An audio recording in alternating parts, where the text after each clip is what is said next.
9 ذی الحجہ کے روزے کی فضیلت. کیا یوم عرفہ کا روزہ رکھنا کسی حدیث سے ثابت ہے؟ نیز عرفہ کا ایک روزہ سنت ہے یا دو؟ حبیب خان سعودی عرب سے.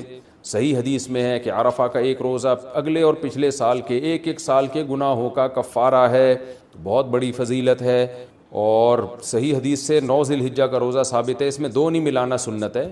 کوئی ملا لے تو کوئی غلط بھی نہیں ہے، بلکہ پورا ہی 9 دنوں تک روزے رکھ لے تو بہت اچھی بات ہے.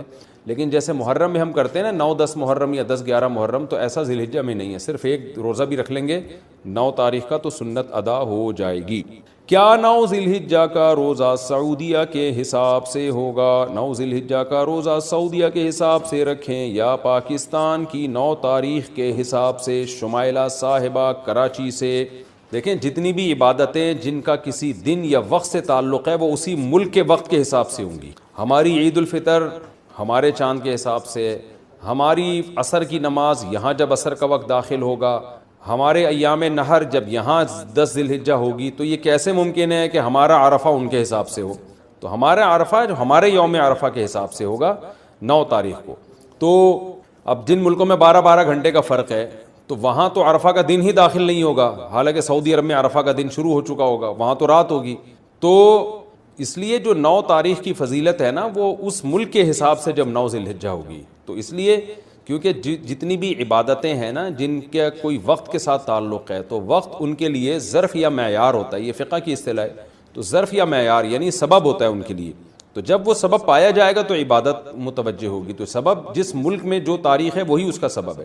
جیسے فجر کا وقت جب یہاں داخل ہوگا تو یہاں فجر کا ہوگا. سعودیہ کے حساب سے ہم نہیں چلیں گے. ظہر یہاں کے حساب سے، عصر یہاں کے حساب سے، تو عیدین یہاں کے حساب سے، رمضان یہاں کے حساب سے، تو عرفہ بھی یہیں کے حساب سے، لیلۃ القدر بھی یہیں کے حساب سے ہوگی. ہر چیز یہیں کے حساب سے ہوگی. پھر 9 ذی الحجہ کے روزے کی فضیلت. کیا یوم عرفہ کا روزہ رکھنا کسی حدیث سے ثابت ہے؟ نیز عرفہ کا ایک روزہ رکھنا سنت ہے یا دو؟ حبیب خان سعودی عرب سے. جی صحیح حدیث سے ثابت ہے عرفہ کا روزہ. آپ صلی اللہ علیہ وسلم نے فرمایا مجھے امید ہے کہ جو یوم عرفہ کا روزہ رکھے گا تو یہ ایک دن کا روزہ 1 سال پچھلے اور 1 سال اگلے گناہوں کا کفارہ بن جائے گا. علماء کہتے ہیں اس سے صغیرہ گناہ مراد ہوتے ہیں، کبیرہ مراد نہیں ہوتے. تو یہ بہت بڑی فضیلت ہے، اس لیے عرفہ کے روزے کا اہتمام کرنا چاہیے. عید کتنے دن ہوتی ہے؟ 1 دن یا 3 دن؟ عید الفطر اور عید الاضحیٰ ایک دن ہوتی ہے یا 3 دن؟ زوجہ منصور کڑک سے. کرک ہے یا پتہ نہیں کڑک ہے، کرک ہے میرا خیال ہے، KPK میں کرک. عید الفطر 1 دن کی ہوتی ہے اور عید الاضحیٰ میں جو قربانی کے دن ہے وہ 3 دن ہے. تو اس لحاظ سے ان 3 دنوں کو عید کا دن کہا جاتا ہے. تو ویسے تو اسپیسیفک 10 ذی الحجہ ہی عید کا دن ہے، لیکن قربانی کے دنوں کو ملا کے 3 دن عید کے کہے جاتے ہیں، کیونکہ 10 11 12 ان تینوں دن قربانی ہوتی ہے اور عید الفطر 1 دن کی. چوتھے دن قربانی کرنے کا حکم. کیا چوتھے دن قربانی کرنا صحیح ہے؟ کیا نبی کریم صلی اللہ علیہ وسلم نے چوتھے دن قربانی کی ہے؟ بنت عزیز احمد انڈیا سے. کسی صحیح حدیث سے ثابت نہیں ہے کہ آپ صلی اللہ علیہ وسلم نے چوتھے دن قربانی کی ہے یا چوتھے دن قربانی کا حکم دیا. کوئی صحیح حدیث اس بارے میں موجود نہیں ہے، اور اس کے برخلاف صحابہ کرام کے کثیر تعداد میں صحیح سند سے فتاوی موجود ہے جن میں ہے کہ قربانی کے دن صرف 3 ہیں، 10 11 12. تو تواتر سے صحابہ کرام سے یہ بات ثابت ہے. اس لیے چوتھے دن اگر کوئی قربانی کرے گا تو اس کی قربانی نہیں ہوگی. عید والے دن قربانی تک روزہ رکھنا کیسا ہے؟ کیا عید والے دن قربانی تک روزہ رکھنا سنت عمل ہے؟ اگر ہاں تو کیا برش وغیرہ کر سکتے ہیں یا پانی پی سکتے ہیں؟ بنت عزیز احمد انڈیا سے. عید کے دن تو روزہ رکھنا حرام ہے. ہاں یہ ضرور ہے کہ رسول اللہ صلی اللہ علیہ وسلم عید الفطر میں نماز سے پہلے کچھ کھایا کرتے تھے، کھجور وغیرہ تناول فرمایا کرتے تھے. اور عید الاضحیٰ میں آپ صلی اللہ علیہ وسلم بقرعید کا جو جانور کا جو گوشت ہے، قربانی کا گوشت، اس سے آپ کھانے کی ابتدا کرتے تھے. تو بہتر یہ ہے کہ بقرعید والے دن آپ کچھ نہ کھائیں اور پہلا لقمہ جو آپ کے پیٹ میں اترے وہ قربانی کے جانور کا گوشت ہونا چاہیے. یہ افضل عمل ہے، لیکن کوئی لازمی نہیں ہے. اور خاص طور پر آج کل لوگ خود تو قربانی کرتے نہیں ہیں، قصائیوں کو بلاتے ہیں، اس میں کئی گھنٹے گزرے جاتے ہیں، صبح سے لے کے وہ دوپہر تک بھوکے رہنا مشکل ہوتا ہے. تو کوئی کھا بھی لے پہلے تو کوئی حرج نہیں ہے. البتہ افضل یہی ہے کہ پہلا نوالا قربانی کے گوشت کا اترنا چاہیے، بہتر ہے. تیسرے دن قربانی ہو تو بال اور ناخن کب کاٹیں گے؟ اگر مجھے تینوں دن قربانی کرنی ہو تو میں اپنے بال اور ناخن پہلے دن قربانی کے بعد کاٹ سکتا ہوں یا پھر ساری قربانی کرنے کے بعد تیسرے دن کاٹنا بہتر ہے؟ فقیہ الزماں دہلی سے، نام تو بڑا خاندانی رکھا ہوا ہے، فقیہ الزماں۔ جناب فقیہ الزماں صاحب، اگر آپ نے تینوں دن دیکھیں، نبی صلی اللہ علیہ وسلم نے فرمایا جس نے قربانی کرنی ہو تو ذی الحجہ کا چاند نظر آنے کے بعد اسے چاہیے کہ وہ اپنے بال اور ناخن نہ کاٹے۔ یہ بہتر عمل ہے، سنت عمل ہے، لازم نہیں ہے پہلی بات تو یہ، اور سنت بھی اس کے لیے جس کے بال اور ناخن بہت زیادہ بڑھ نہ چکے ہوں، اس کے لیے بہت زیادہ ناخن اور بال بڑھ چکے ہیں پھر تو کاٹنا واجب ہے۔ تو اگر آپ نے چاند رات سے پہلے بال ناخن کاٹ لیے، بہت زیادہ نہیں بڑھے ہوئے، تو افضل یہی ہے کہ قربانی کر کے کاٹیں۔ تو جب آپ پہلی قربانی کر لیں گے تو اس کے بعد، کیونکہ حدیث کے جو الفاظ ہیں وہ یہی ہے کہ جو قربانی کرے تو پھر اس کے بعد، تو جب آپ پہلی قربانی کر لیں گے تو پھر یہ سنت پوری ہو جائے گی، تیسرے دن تک انتظار ضروری نہیں ہے اس کے لیے۔ نماز عید سے پہلے قربانی کا حکم، کیا عید کی نماز سے پہلے قربانی جائز ہے؟ اگر کسی کو علم نہ ہو اور اس نے قربانی کر دی تو اس کے بارے میں کیا حکم ہے؟ ہدایت اللہ کشمیر سے۔ نبی صلی اللہ علیہ وسلم کے دور میں صحابی رسول نے عید کی نماز سے پہلے قربانی کر دی تھی، تو آپ نے فرمایا کہ فرمایا صرف تمہارے لیے یہ کافی ہے، آئندہ کوئی بھی عید کی نماز سے پہلے اگر قربانی کرے گا تو اس کی قربانی ادا نہیں ہوگی۔ تو ان صحابی کی یہ خصوصیت تھی، تو نماز سے پہلے اگر کسی نے قربانی کر دی ہے تو قربانی ادا نہیں ہوتی۔ یہ حکم شہر کا ہے، گاؤں دیہات جہاں عید کی نمازیں ہوتی نہیں ہیں وہاں صبح صادق کے بعد بھی قربانی کی جا سکتی۔ البتہ شہر میں کسی بھی جگہ عید کی نماز ہو گئی ہو اور آپ نے قربانی کر دی تو قربانی ہو جائے گی۔ یعنی آپ کے محلے میں عید کی نماز دیر سے ہو رہی ہے تو آپ نے قربانی پہلے کر دی، لیکن کسی اور محلے میں پہلے نماز ہو چکی ہے تو بھی قربانی ادا ہو جائے گی۔ تو اس لیے عید کی نماز تو شہروں میں بعض جگہوں پہ بہت جلدی ہو جاتی ہے، تو آپ تحقیق کر لیں، اگر کسی نے عید کی نماز یعنی پورے شہر میں کہیں نماز ہو چکی تھی اس کے بعد قربانی کی ہے تو بھی قربانی ادا ہو گئی ہے اس کی۔ اچھا، اس میں علم ہو یا نہ ہو اس سے کوئی فرق نہیں پڑتا، جہالت کوئی شرعی عذر نہیں ہے۔ اگر کسی کو مسئلے کا علم نہیں تھا اور اس نے نماز سے پہلے قربانی کر دی تو بھی قربانی نہیں ہوگی۔ آدم علیہ السلام دنیا میں آئے تو دیکھو جو ابا ہوتے ہیں اللہ میاں نے جب ہمارے ابا کو پیدا کیا تو 100% نیچر پہ بنایا۔ 100% کس پہ بنایا؟ نیچر پہ، کیونکہ انسان کی ابتدا ہے نا، تو بالکل کیسے ہوں گے وہ؟ نیچر پہ۔ پھر جو قومیں آئیں وہ 100% نیچر پہ تھی۔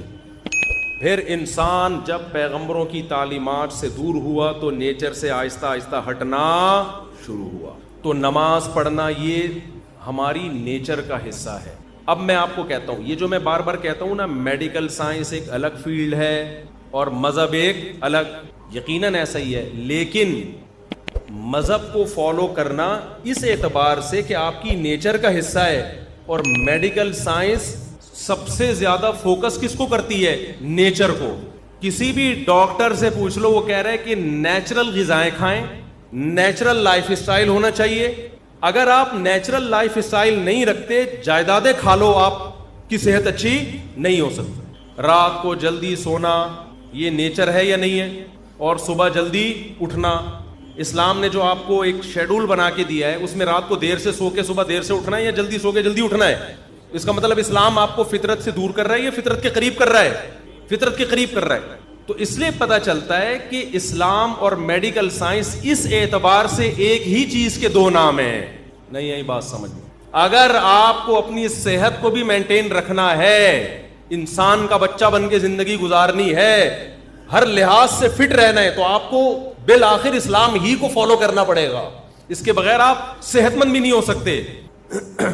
تو روزہ جو اللہ نے فرض کیا نا، نماز، یہ ہماری صرف روح کی ریکوائرمنٹ نہیں ہے، یہ ہماری باڈی کی بھی ریکوائرمنٹ ہے۔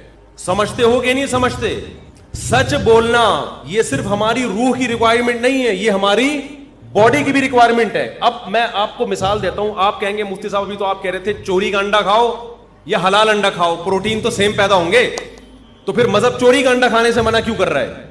بھائی صرف آپ کو پروٹین کی ضرورت نہیں چاہیے، مینٹلی ہیلتھ بھی چاہیے۔ وہ چوری کر کے وہ مینٹلی ہیلتھ آپ کو حاصل نہیں ہو سکتی، کوئی نیچر کے خلاف ہے حرام کھانا، آپ کی باڈی ڈسٹرب ہوگی، آپ بے سکونی میں جاؤ گے، ہو سکتا ہے آپ پروٹین کا ایک کنستر بن جاؤ، گھی کا ڈبہ بن جاؤ آپ، لیکن آپ خودکشی سے مرو گے۔ چوری کرنے والے کبھی بھی سکون میں نہیں ہوتے۔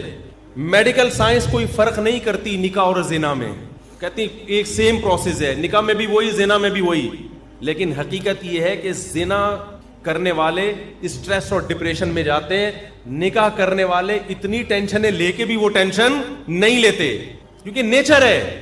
بہت مشکل ہے بھائی, رہنے دو یار. ہو سکتا ہے میڈیکل سائنس کہے کہ روزہ رکھنے سے آپ نتھرنا شروع ہو جاؤ گے, جو تھوڑے بہت آپ میں پروٹین رہ گئے ہیں وہ مارکیٹ سے کیا ہو جائیں گے, شارٹ ہو جائیں گے, کمزور ہو جاؤ گے. این ممکن ہے, میں نہیں کہتا کہ ڈاکٹر ایسا کہتے ہیں نہیں کہتے, یہ ڈاکٹروں سے پوچھے جا کے, وہ جو بھی کہتے ہیں. ہم نے تو مذہب کو فالو کرنا ہے نا, روزہ تو رکھنا ہے, وہ تو اللہ کے حکم پہ رکھنے, ڈاکٹروں کے مشورے تھوڑی رکھنے ہیں. ہو سکتا ہے وقتی کمزوری ہو سکتا ہے وقتی نقصان ہو, لیکن نتیجے کے اعتبار سے نقصان, بولو, روزہ صحت کے لیے نقصان دہ ہوتا تو یہ نیچر کے خلاف ہوتا, نیچر کے موافق نہیں ہوتا. پھر قرآن کا یہ دعویٰ غلط ہو جاتا, فطرت اللہ التی فطر الناس علیہا, یہ انسان کی وہ نیچر ہے جس پہ میں نے انسان کو پیدا کیا, اسلام. تو اسلام ایسی بات کا آرڈر نہیں دے سکتا جو انسانیت کے لیے فائدہ کے بجائے کیا ہو, نقصان ہو. تو یہ جو پھوڑنا پھاڑنا ہے نا, اتنا پھوڑ رہے ہو, یہ آپ کی صحت کے لیے نقصان دہ ہے. رسول اللہ صلی اللہ علیہ وسلم نے فرمایا بدترین برتن اللہ کی نظر میں, بدترین برتن جو بھرا ہوا ہو وہ انسان کا معدہ ہے. سمجھ میں نہیں آ رہی بات؟ اللہ کو کوئی ٹرے چاولوں سے بھری ہوئی ہو نا, فل بھری ہوئی, اللہ کو بری نہیں لگے گی. وہ کوئی دیگ اتنی بھری ہوئی ہو, اوپر تک ڈھکن ہی نہ بند ہو رہا ہو, اللہ کو بری. کوئی شاپر بریانی سے بھرا ہوا ہو, اللہ کو برا نہیں لگے گا. تون کسی کی دیگ کی طرح بھری ہوئی ہو, اللہ کو یہ عمل بہت, اب بولا نہیں جا رہا. دیکھو ابھی شادیوں کی بات کرتا فوراً 4 پہ انگلیاں اٹھا لیتا ہی ہوگا, نہیں آ رہی نا بات. سب سے زیادہ جو برتن جو انسان کا پیٹ اور معدہ ہے نا, اللہ کو یہ بھرا ہوا برا لگتا ہے, بالکل بھی اچھا نہیں لگتا.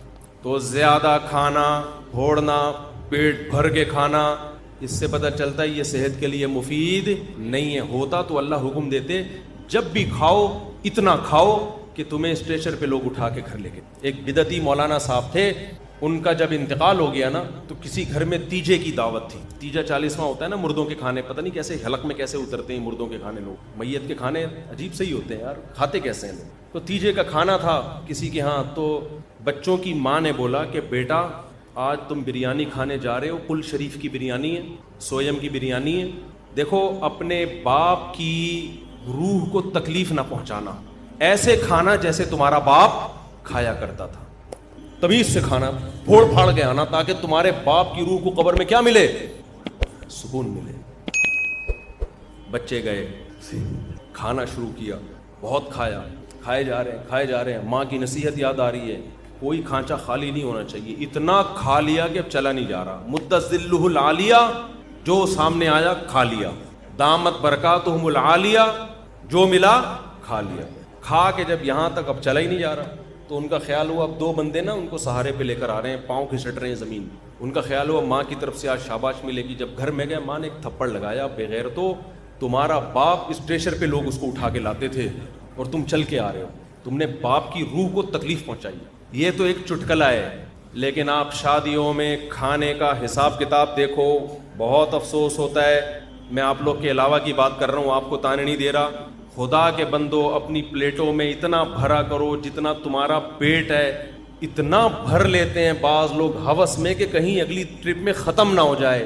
عزت کے ساتھ 2 نوالے کھا لینا جس میں آپ کو لیگ پیس نہ ملے, یہ ان بھری ہوئی پلیٹوں سے جس میں کوئی کیمرہ لگا کے دیکھ رہا ہو تو آپ کی عزت جائے. خدا کی قسم یہ 2 نوالے بہتر ہیں اس سے. تو اللہ تعالیٰ کیا چاہتے ہیں, مسلمان طبیعت سے پھوڑا کریں یا تھوڑا کھایا کریں. تو ہماری جو نیچر ہے نا, جو قدیم مذہب ہے, قدیم مذہب اسلام ہے, روزے ہیں, اس میں کم کھانا ہے, زیادہ کھانا نہیں ہے. اسلام, انسان جب دنیا میں آیا کم کھاتا تھا, بعد میں پھوڑنا پھاڑنا شروع کیا اس نے.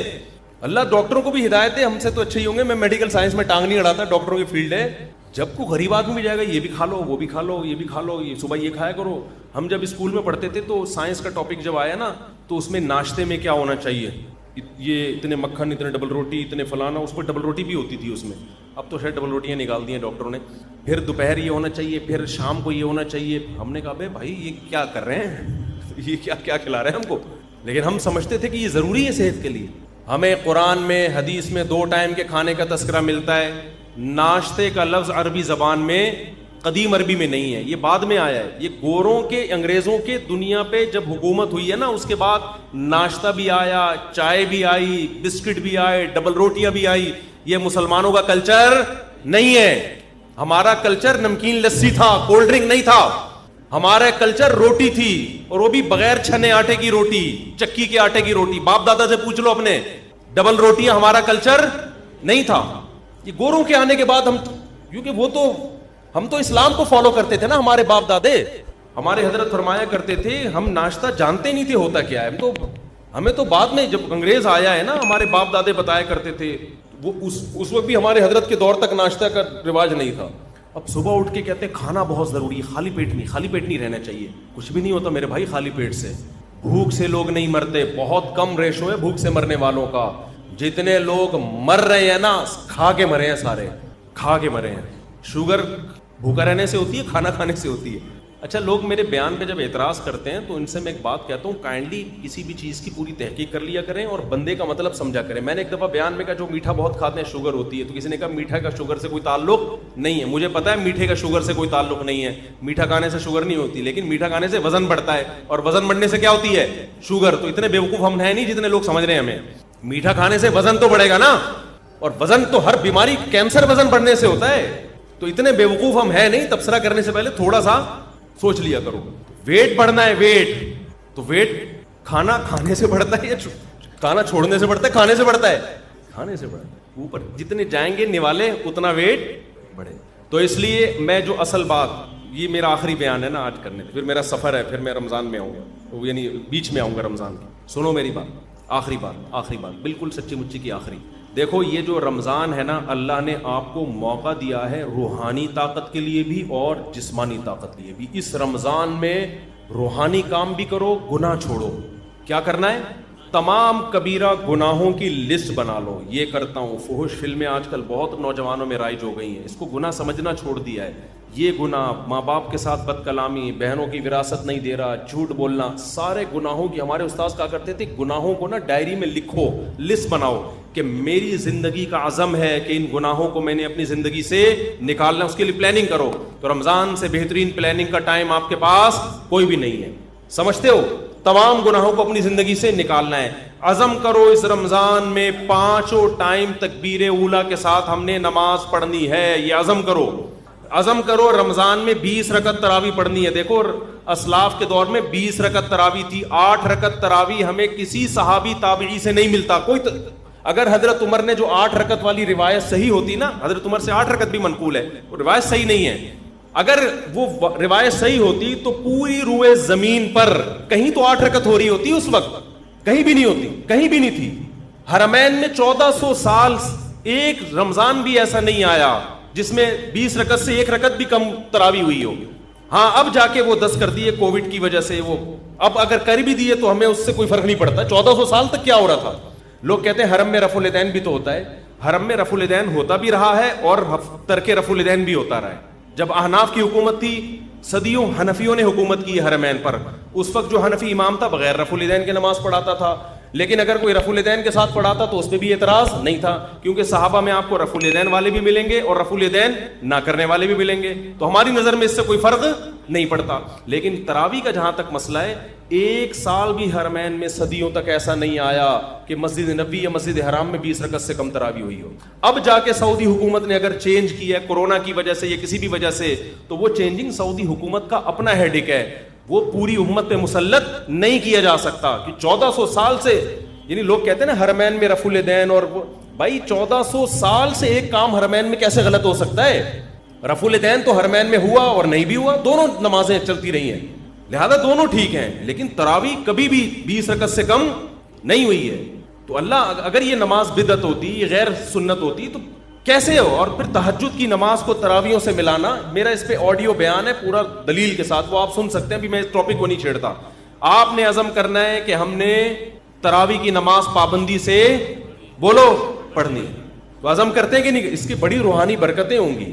اور رمضان میں رات کے آخری حصے میں نا, سحری میں تو اٹھتے ہی ہیں سب لوگ, تھوڑی دیر پہلے دعا کا اہتمام کر لو. سب سے زیادہ دعاؤں کی قبولیت کا وقت رات کا آخری حصہ ہے. رات کو اٹھ کے آپ نے اللہ سے دعائیں مانگنی ہے, اپنی حاجات بھی مانگیں کسی کا رشتہ اٹکا ہوا ہے وہ بھی مانگ سکتا ہے, کوئی پرابلم نہیں ہے, لیکن زیادہ فوکس آپ نے کرنا ہے ہدایت کو, کہ اللہ میں نے جو گناہوں کی لسٹ بنائی ہے نا, میری زندگی کو کیسا کر دے, چینج کر, داڑھی کی توفیق دے دے مجھ سے سود چھڑوا دے, مجھ سے یہ برائیاں, میں فحش فلمیں دیکھتا ہوں, اے اللہ یہ عادت مجھ سے, اگر کوئی دیکھتا ہے یہ عادت مجھ سے چھڑوا دے.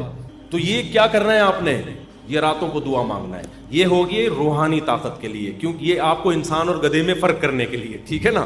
دوسرا کام آپ نے جسمانی طاقت کا بھی کرنا ہے. نبی صلی اللہ علیہ وسلم نے فرمایا المؤمن القوی احب الی اللہ من المؤمن الضعیف, طاقتور مومن اللہ کو کمزور مومن سے زیادہ محبوب. تو رمضان آپ کو طاقت بنانے کا ایک بہترین موقع, کیونکہ ہماری صحتیں برباد ہوتی ہیں پھوڑنے اور پھاڑنے سے.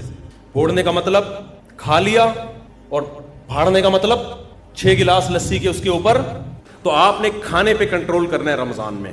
اللہ تعالیٰ آپ کو عادت ڈال دیتے ہیں کہ صبح سے لے کے شام تک آپ بھوکے رہتے ہیں. عام دنوں میں یہ پاسبل نہیں ہوتا, بھوکے رہنے کی عادت پڑ جاتی ہے. تو اس عادت کو مینٹین کریں, بھوکے رہنے سے کوئی نقصان نہیں. اچھا یہ ذہن میں رکھو, بہت سے لوگ کہتے ہیں رمضان میں ہمیں کمزوری ہو رہی ہے. کمزوری نہیں ہوتی, چونکہ ہمیں میٹھا کھانے کی عادت پڑ چکی ہوتی ہے. گلوکوز لیول سے, گلوکوز ہر وقت باڈی میں بھرا رہتا ہے, تو میٹھا بھی ایک نشے کی طرح ہے. جب وہ نہیں ملتا تو انسان کو پریشانی ہوتی ہے, اس پریشانی کو وہ ویکنیس سمجھتا ہے.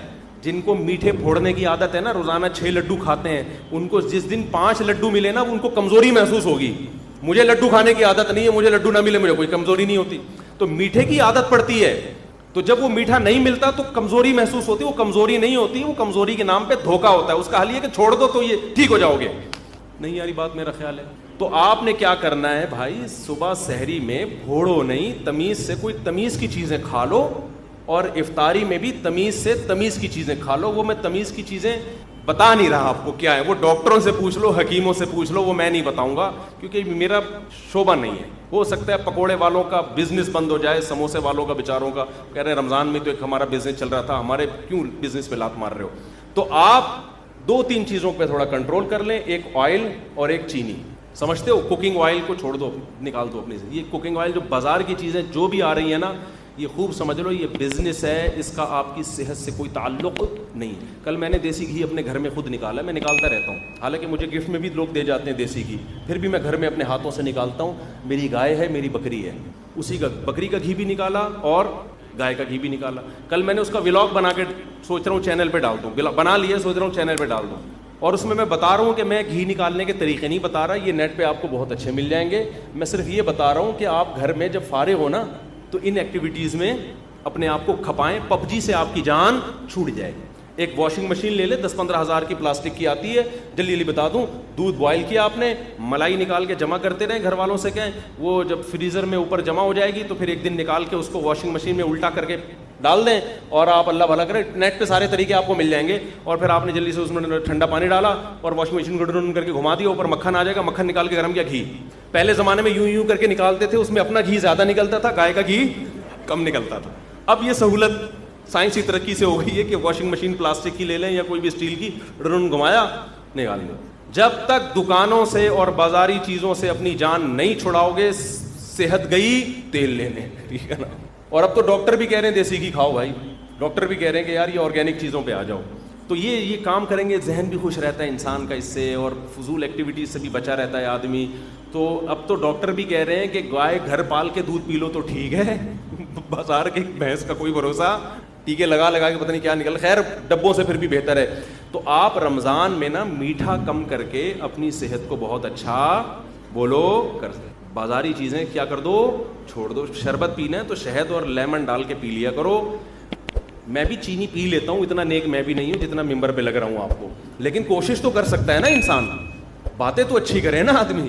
تو اس رمضان میں نا تھوڑا سا خوراک پہ کیا کر لو, کنٹرول کر لو, اچھی چیزیں کھا لو. اور جو غریب آدمی جو بیچارہ نہیں کھا سکتا, تو غریبوں کی صحت ویسے ہی ٹھیک رہتی ہے. یہ سارے مسئلے مالداروں کے ساتھ ہیں جن کے پاس پیزا اور برگر کھانے کے بہت زیادہ پیسے ہوتے ہیں. غریب آدمی کو تو جو ملا کھا لیا, اور اس کی باڈی کو ٹھا کر کے لگتا بھی ہے کہ ملتا کم ہے نا بیچارے کو.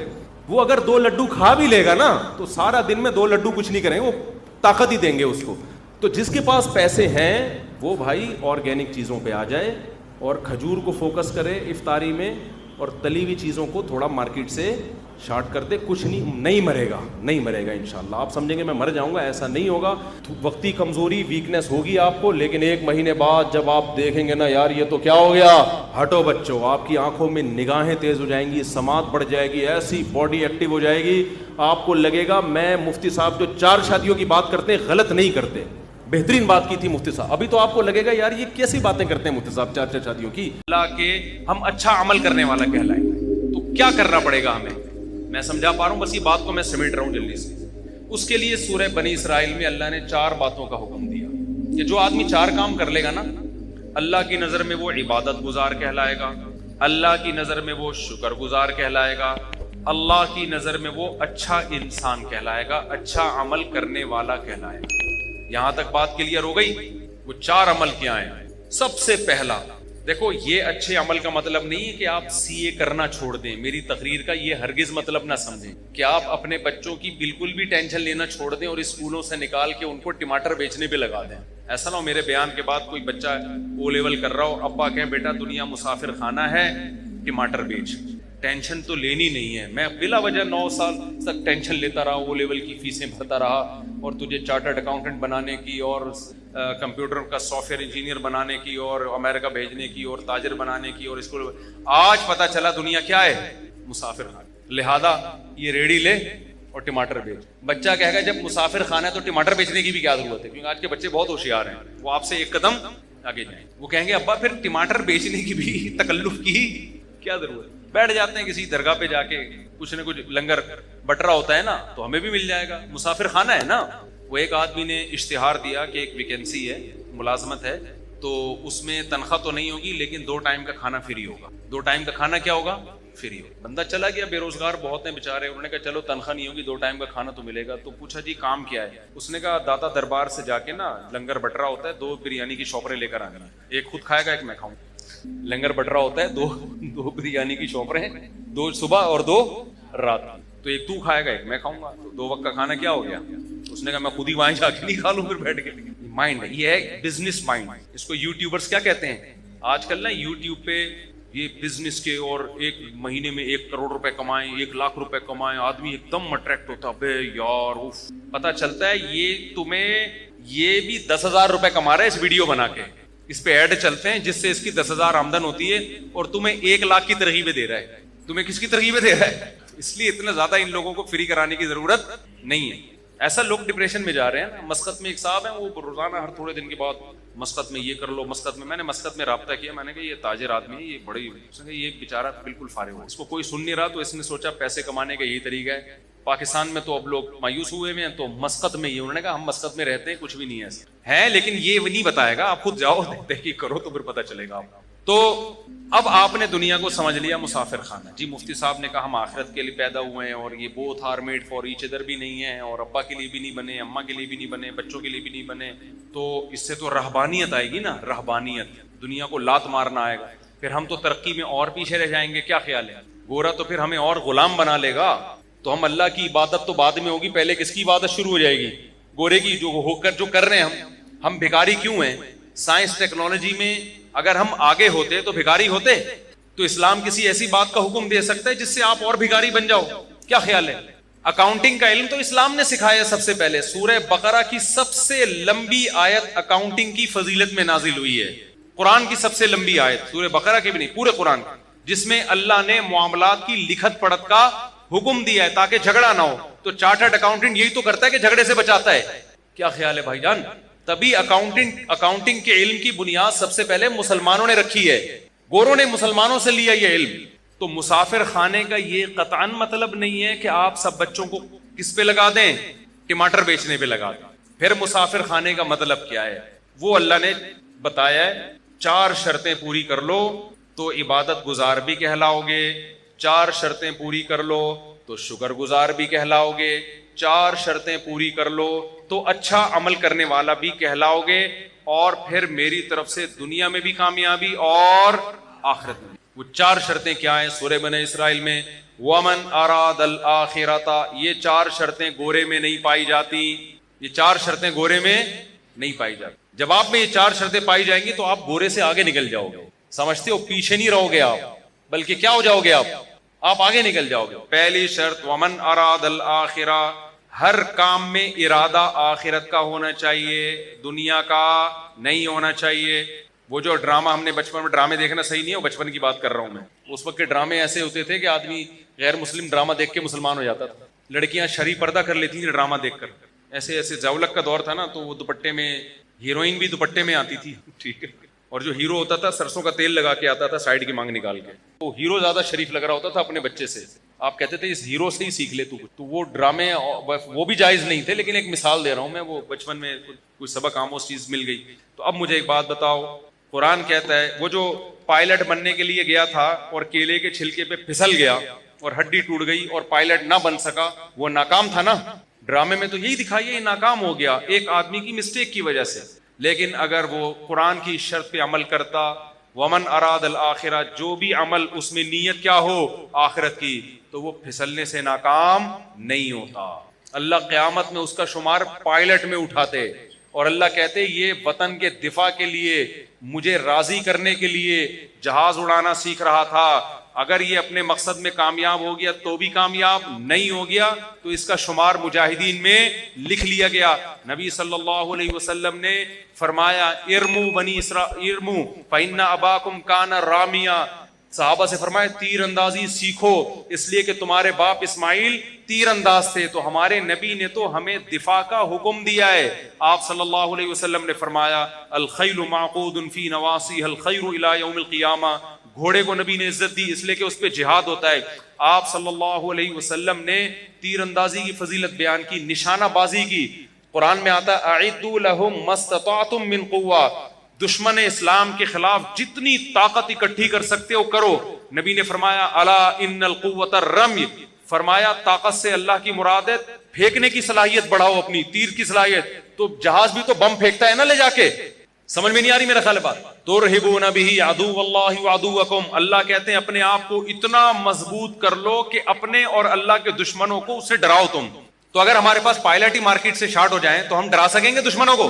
ہمارے سارے پائلٹ نکل گئے اللہ اللہ کرنے کے لیے نا، کہ جی ٹماٹر بیچوں گا. مفتی صاحب نے بیان کیا دنیا مسافر خانہ ہے، لہذا ہم کیا کریں گے؟ اب ٹماٹر بیچیں گے. اب ہم پائلٹ بھی نہیں بنیں گے، اب ہم ٹماٹر بیچیں گے. تو ہماری ایئر فورس کی ایسی کی تیسے. اب جب انڈیا آئے گا حملہ کرنے کے لیے تو ٹماٹر پھینکیں گے نا ہم جہازوں پہ، اور ہمارے پاس تو ٹماٹر ہی ہوں گے. کیا خیال ہے؟ لہذا آپ پائلٹ بننے کو ہدف بناؤ بھائی. ہمیں ضرورت ہے اچھے پائلٹوں کی، راشد مہناز جیسے پائلٹوں کی. راشد مہناز کا ہدف اگر پائلٹ برائے پائلٹ ہوتا تو خدا کی قسم وہ ملک کے دفاع کے لیے جہاز کو نیچے نہیں گراتا وہ، کیونکہ اس کا مستقبل تباہ ہو رہا تھا اس میں، جو بظاہر ہو گیا. آپ نشان حیدر دو، اس سے راشد مہناز کو کیا فائدہ ہو رہا ہے؟ باقیوں کو تو موٹیویشن مل رہی ہے، لیکن راشد مہناز کو فائدہ آخرت کا ہو رہا ہے. اگر اس نے یہ کام کس کے لیے کیا؟ اللہ کے لیے کیا، دنیا کے لیے نہیں کیا اس نے. سمجھ میں آ رہی ہے بات کہ نہیں آ رہی ہے؟ یہی وجہ ہے کہ کافر میں اتنی ہمت نہیں ہوتی کہ دوسرا کوئی جاسوس اس کے جہاز میں گھس جائے اور وہ جہاز کو نیچے کی طرف موڑ دے. وہ کہے گا میں نے جس مقصد کے لیے پائلٹ بنا ہوں، میں نے اگر اپنے آپ کو مارنا ہی ہے تو میرا تو فیوچر تباہ، مجھے ریٹائرمنٹ پہ کیا ملے گا؟ یا تو کوئی سرفرا یہ کام کرے گا، یا پھر وہ یہ کام کرے گا جس کے نظر میں کیا ہے؟ بولو آخرت. تو آپ بچوں کو پائلٹ بھی بناؤ بھائی، آپ چارٹرڈ اکاؤنٹنٹ بھی بناؤ، تاکہ دھاندلی نہ ہو ملک کے اندر، تاکہ لوگ ایک دوسرے کا مال غلط حساب و کتاب کر کے کھائیں نہیں. تو پہلی شرط اللہ نے کیا بیان کی؟ میں جلدی جلدی بات کو سمیٹتا ہوں. ومن اراد الآخرہ، جو کام بھی کرنا ہے نیت کیا کرنی ہے؟ آخرت، اور اچھے سے اچھا کرنا ہے. سوال پیدا ہوتا ہے نا، کوئی کہے گا بھائی پھر ٹماٹر بیچنے میں بھی تو آخرت کی نیت ہو سکتی ہے. یقیناً ہو سکتی ہے. نبی نے فرمایا ایماندار تاجر قیامت کے دن پیغمبروں کے ساتھ. اگر کوئی ٹماٹر بیچ رہا ہے اس نیت کے ساتھ کہ میں لوگوں کے سامنے بھیک نہ پھیلاؤں، تو اللہ کی قسم ٹماٹر بیچنے کا بھی اس کو ثواب بولو ملے گا. نیت کیا ہے؟ آخرت. پھر وہ دو نمبری نہیں کرے گا ٹماٹر بیچنے میں. پھر وہ ایسا نہیں ہوگا کہ ٹماٹر کی پیٹی میں اوپر اچھے اچھے اندر سڑے ہوئے، وہ یہ گڑبڑ نہیں کرے گا. لیکن پھر آپ کو موٹیویشن کیسے ملے گی؟ اس کے لیے نبی نے فرمایا المؤمن القوی خیر من المؤمن الضعیف. طاقتور مومن اللہ کو کمزور مومن سے زیادہ محبوب. تو طاقت جسمانی بھی ہو سکتی ہے، سائنس اور ٹیکنالوجی کی قوت بھی. طاقت کی ڈیفینیشن یہ ہے کہ آپ وہ کچھ کر سکتے ہو جو دوسرا نہیں کر سکتا. تو آپ جب کسی اچھی پوسٹ پہ جاتے ہو تو آپ وہ کچھ کر سکتے ہو جو ایک عام آدمی رکشہ بیچ چلانے والا اور ٹماٹر والا نہیں کر سکتا. تو آپ اس نیت سے حکومت کی لگام اپنے ہاتھ میں لینے کی کوشش کرو, آپ اس نیت سے ترقی کی کوشش کرو کہ میں ایک پاورفل مسلمان بننا چاہتا ہوں. اور ہمارے نبی کو پاورفل مسلمان وہ کمزور اور ضعیف مسلمان سے زیادہ محبوب ہے. اور نبی نے فرمایا مجھے نہیں بلکہ کس کو محبوب ہے؟ اللہ کو زیادہ محبوب. بات آ رہی ہے سمجھ میں؟ دوسری شرط قرآن نے کیا بیان کی ہے؟ من اراد الاخرۃ وسعى لها سعیا. تو آپ جو کام بھی کر رہے ہو کس کے لیے کرنا ہے آپ نے؟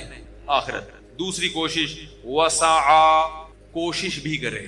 صرف نیت کافی؟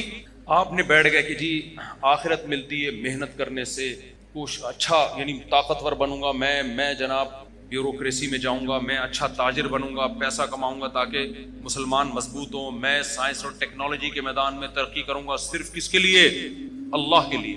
یا میں ٹماٹر ہی بیچوں گا, تجارت کروں گا, کس کے لیے؟ اللہ کے حکم کو پورا کرنے کے لیے. آخرت نیت ہے میری تاکہ صدقہ کروں, بھیک نہ مانگوں. اب کر نہیں رہے آپ, پڑھے ہوئے, امتحان آ رہے ہیں, پڑھے ہوئے آپ. جیسے ہمارے کراچی میں لوگ کیا کر رہے ہیں؟ پڑھے ہوئے ہیں نا, کیا خیال ہے؟ ہل ہی نہیں رہے آپ.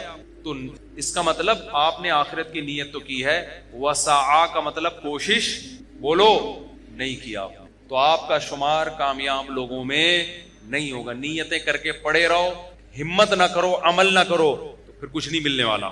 اس نیت پہ اجر ملتا ہے جس میں عمل کرنے کی کوشش کرو, عمل ہو نہ سکے, پھر اللہ اجر دے دیتا ہے. جیسے وہ پائلٹ جس نے کوشش کی بیچارہ کیلے کے چھلکے سے پھسل گیا, اس کی نیت ہوگی تو اجر ملے گا, ورنہ نیت برائے نیت سے کچھ بھی حاصل نہیں ہوتا. عمل بھی کرنا پڑے گا. تیسری شرط اللہ نے بتائی وسعى لها سعيها, کوشش بھی اخفل طریقے سے نہیں کرنی, کوشش وہ والی کرنی ہے جو اللہ نے بتائی ہے. آپ اللہ کو راضی کرنے کے لیے وہ کوشش کرو جو اللہ نے نہیں بتائی, اللہ نہیں مانے گا. آج کتنے ایکٹر ہیں, اداکار ہیں, ناچنے والی فنکارہ ہیں, ان سے پوچھا جاتا ہے کہ آپ کو یہ عزت کیسے ملی؟ کہہ رہے بس اللہ کے لیے ہم نے یعنی یہ تو اللہ کا ہم پہ بڑا فضل ہوا, ہم ڈانس کلب میں گئے, ہم نے وہاں ڈانس سیکھا اور لوگوں کو انٹرٹین کرنے کا ہم ذریعہ, ملک کی ترقی کا ہم ذریعہ بن رہے ہیں. اور ایکچولی یعنی نیت ہو سکتا ہے وہ بھی آخرت کی کر رہی ہو کہ لوگ خوش ہوں گے, ڈپریشن ختم ہوگی, اور جناب لوگ ایک انٹرٹین ہوں گے اور ڈپریشن سے نجات ملے گی اور خوشیاں ملیں گی لوگوں کو ہمارے ناچ گانے دیکھ کر. تو یہ کوشش تو ہے, ہو سکتا ہے آپ کا جذبہ بھی اچھا ہو, مگر یہ کوشش اللہ کی بتائی ہوئی نہیں ہے, بلکہ اللہ کی طرف سے اس کوشش پر کیا ہے؟ پابندی.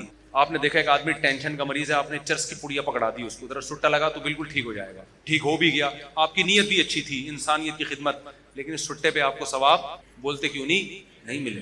آپ سودی بینک میں جاب کرنا شروع کر دیا آپ نے, سودی بینک میں, کہ میں اپنے جو مجھے تنخواہ ملے گی میں اپنے باپ کی خدمت کروں گا, اس کو حج پہ بھیجوں گا, عمرے پہ بھیجوں گا. نیت آپ کی اچھی ہے, ثواب 2 ٹکے کا آپ کو, کیونکہ حرام پیسوں سے باپ کی خدمت کا ثواب نہیں ملتا. سمجھ رہے ہو؟